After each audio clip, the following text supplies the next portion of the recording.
The management of Dortmund just couldn't take it anymore, and they told Peter Bosz, okay, thank you very much, we really enjoyed the time here, but it's not going to work, and you have to go. So right now, Peter Bosz, that was just signed in June, yes. After having a decent year with Ajax, is no longer the coach of Borussia Dortmund. And Cecilia, we get to see these things a lot of the time. So in the Bundesliga, the two top teams have sacked the managers before halfway stage. It's just December.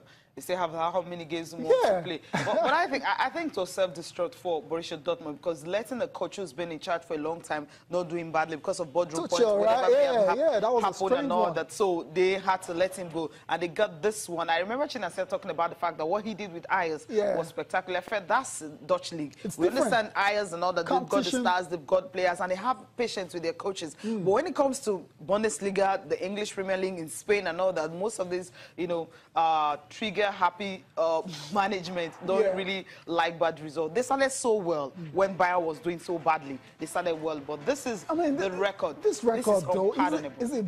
Oh, really? I was going to ask you, like, is this bad enough to get the sack? It does, especially when you know that when Bayern were floundering at the beginning of the season, and they had a very good lead. Okay. At the end of the day, when was the last time they won a game? It's been a while. September. That was the last time they won a game. So you can't continue like this. If he had won against Werder Bremen at home, maybe that game would have saved him his job. But that draw just wasn't. They couldn't take it any longer. 24 games. They lost that game actually against Werder Bremen. It was a loss at home. So well, how do you write that? How do you write such wrong? How do you? I mean, it's hard. It's difficult. You've got a point there. It's wins out of 24. Not good enough. Losses 10, draws 6, goals for 57, and goals against 43.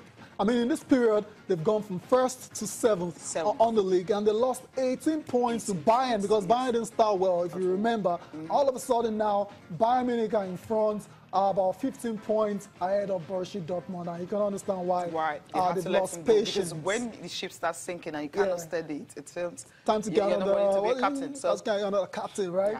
Get on the captain. I was the captain, Peter Stoja. Peter Stoja, that's another strange appointment because Peter Stoja got sacked by Cologne, who are struggling in the Bundesliga as well too. So they brought him to come and replace. I mean, it's a bit strange the way they come up with these decisions. Maybe they're thinking Cologne didn't have the players to play very well. They have the players, so they need a coach that can actually manage these big players and get results. But I don't see him.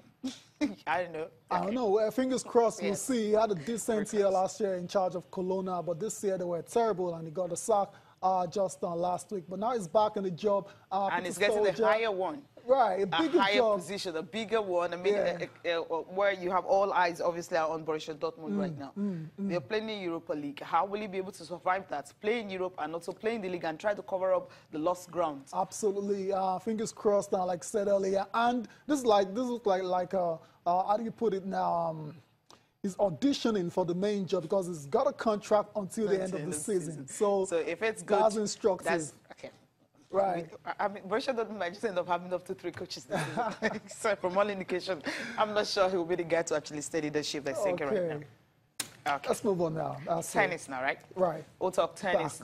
Talking about the Nigerian League tennis that's been going on since February, since this year. It's been a long time. It started, the 3rd edition, and players right now having an opportunity to really play tennis all round. Not many countries have got league like this, in terms of tennis. But then in Nigeria, you have one, and for NSCDC, where they want to emerge overall winners in this 3rd edition. But I think what this tennis has been able to do is give an opportunity to senior players to really play and just be busy. Compete at a high level. Yeah, against their fellow players, especially the players you wouldn't, most times you wouldn't get to meet, regularly and all that. Right. So I think this is awesome, Cecilia. I mean, remember the 1st edition, and we hoped at the time that it wasn't a one-off. Now they've done a 2nd, now they've done a 3rd, and it's just the perfect platform for Nigerian tennis players to, exhibit and show off, their skill sets and improve on it, and that's what we saw yesterday. And overall winners, like I said, NSCDC. They've done it. They've got some decent players. Some also too is on that side, and no surprises at all. Let's take a listen to players from the winning side, NSCDC. The experience so far, I think, I would say so far so good. It's been all going all well because, well, all thanks to this NCC league, because they are doing a great job in tennis. When it comes to tennis, they are doing a great job because it gives us room to play many hands. Like there is a player I've not played throughout my career, but with the help of the NCC, I could be able to play her. Like this is third edition. I heard it's gonna be in five.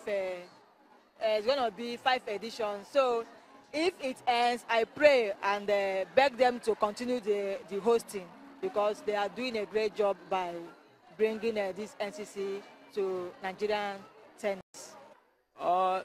Tennis is sweet and at the same time it's hard. So I believe with more training, you get to the top and focus on seriousness and attitude. I believe you get to the top. We have good players in Nigeria, but fine. But what we just need, I think we need more exposure. That's what we need. So not that those white guys are playing much better than us. It's just that they have more exposure than us. They have more competitions. In Nigeria, we don't have more competitions. That's what is affecting us. We have good players. And all states in Nigeria, I think we have good players in Nigeria. But just that we have more competition. That's why we have more problems, I think, because of that. Yes, that's it there. Thomas O'Toole obviously delighted that his team, NSCDC, emerged overall winners of the National Tennis League. Cecilia, apart from the guys, the senior players, we also had some really very talented young stars on parade. Yeah, definitely. And the thing is that when you have 12 teams participating and one managed to emerge winner, you know that it was really a tough competition. The team from Abuja and some other teams that we, got it started last year and, of course, 2 years ago, most of them didn't really had it so good this time around. But then one youngster, Stayo talked about, Oyinlomo Quadri. She didn't get to play at the tournament because presently she's, she has a minor injury and all that. We'll go for a break. When we come back, I think we'll get to listen to her, what our observations are concerning the National Tennis League.